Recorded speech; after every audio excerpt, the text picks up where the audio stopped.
Olá, dia 25 de dezembro, aqui estamos com o nosso Rezando a Palavra neste dia de Natal. Por isso, a você, óbvio, Feliz Natal.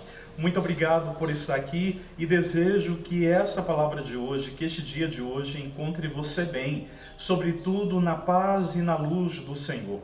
Que a esperança que vem do menino Deus possa chegar à tua casa, ao teu coração, à tua vida.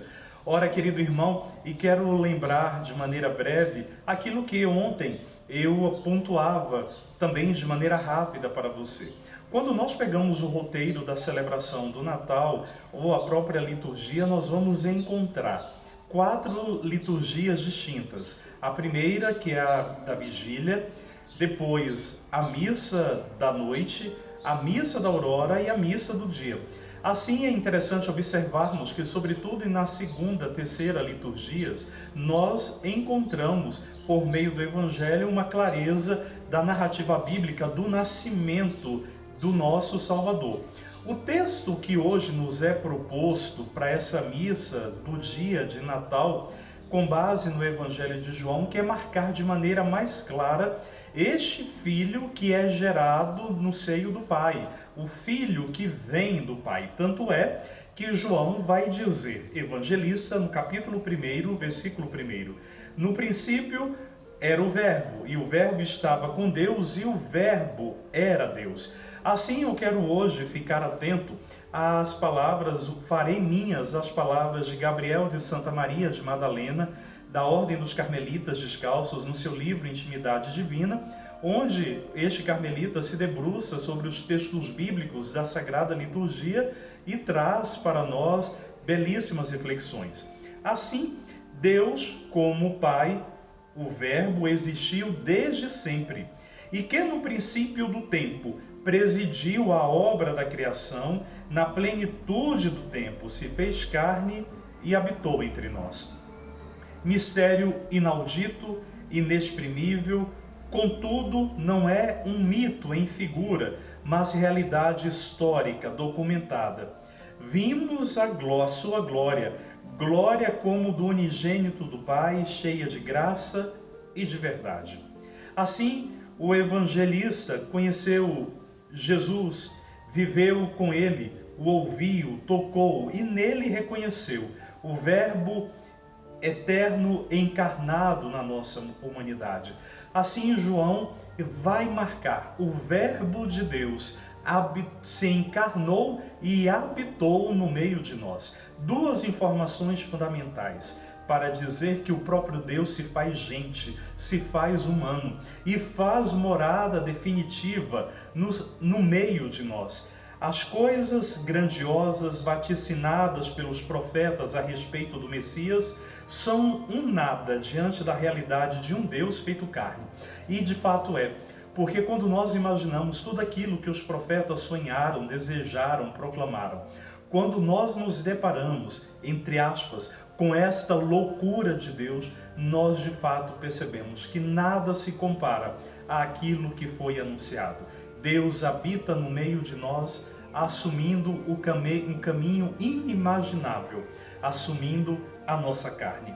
João Evangelista levanta um pouco o véu do mistério, quando diz, encarnando-se o Filho de Deus, colocou-se em nível humano para elevar o homem à sua dignidade. Olha que coisa bonita. Deus desce para que a gente, homens e mulheres, sejamos elevados à divindade de Deus. Aqueles que o receberam, deu o poder de se tornarem filhos de Deus. Além disso, ele se faz carne para tornar Deus acessível ao homem, para lhe dar a conhecer, pois ninguém jamais viu a Deus. O Filho unigênito que está no seu Pai foi quem o revelou. Retoma então São Paulo e o desenvolve este pensamento. Depois de ter falado outrora por meio dos profetas, ultimamente falou-nos Deus por meio do seu Filho. E olha que coisa grandiosa, entendemos que Deus fala diretamente conosco por meio do Verbo encarnado, Jesus. Eram os profetas os transmissores da palavra de Deus, mas Jesus é a palavra, o Verbo de Deus, palavra encarnada que traduz Deus em linguagem humana, revelando, sobretudo, em infinito amor para com os homens. Haviam dito os profetas coisas maravilhosas sobre Deus. É verdade, mas o Filho de Deus encarna este amor e o mostra vivo na sua pessoa. Aquele menino envolto em faixas, deitado na manjedoura, diz aos homens que Deus os ama até dar seu unigênito pela salvação deles.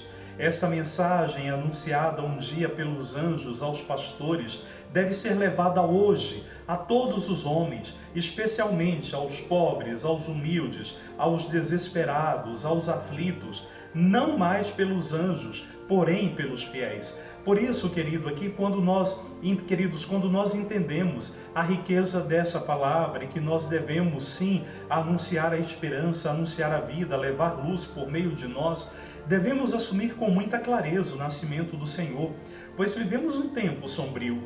Quando nós olhamos para essa pandemia e ao mesmo tempo que essa pandemia tanto nos assusta, nos amedronta, junto com ela, nós encontramos em nosso país um desgoverno, um descaso pela vida, um desmerecimento pelo conhecimento humano que vem, inclusive, do próprio Deus.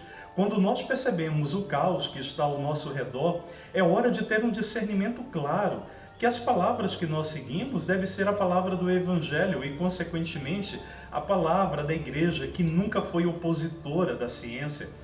Sabemos que Deus tem o poder de tudo, mas Deus utiliza do ser humano para realizar o seu projeto. Prova maior disso é que Deus, ao se encarnar, quer dizer que esta humanidade, ela tem que ser valorizada, ela tem que ser respeitada, ela tem que ser reconhecida. E a inteligência humana, ela está sim a serviço de Deus quando bem utilizada. Então, quando nós ouvimos barbaridades, inclusive quando talvez você pensa, num momento de crise como esse, não irei vacinar por razões absurdas. Irmãos, a vida está acima de tudo e Deus é luz. E quando nós tomamos decisões tão irracionais, quando nós permanecemos na inércia, nós entramos na contradição de um Deus que é movimento, de um Deus que é luz, de um Deus que é generosidade. Por isso, que valeria de fato festejar o nascimento de Jesus se os cristãos não soubessem anunciá-lo aos irmãos com a própria vida? Celebra deveras o Natal quem acolhe em si o Senhor, com fé e amor sempre mais intensos, quem o deixa nascer e viver no próprio coração, para que possa manifestar-se ao mundo através da bondade, da benignidade, da submissão dos que nele creem. Por isso eu desejo neste dia, um dia de luz para você, porque nasceu para nós o Salvador. O Verbo de Deus se fez carne e habitou entre nós. Portanto, se tudo pode parecer tão incerto, acredite, Deus é conosco, Deus está conosco. E a humanidade, que às vezes tão desprezada, tão esquecida, tão abandonada como é neste país, o Natal do Senhor nos faz acreditar que Deus jamais abandona os seus. E por isso Ele se encarnou e habitou no meio de nós. Mais uma vez, Feliz Natal para você.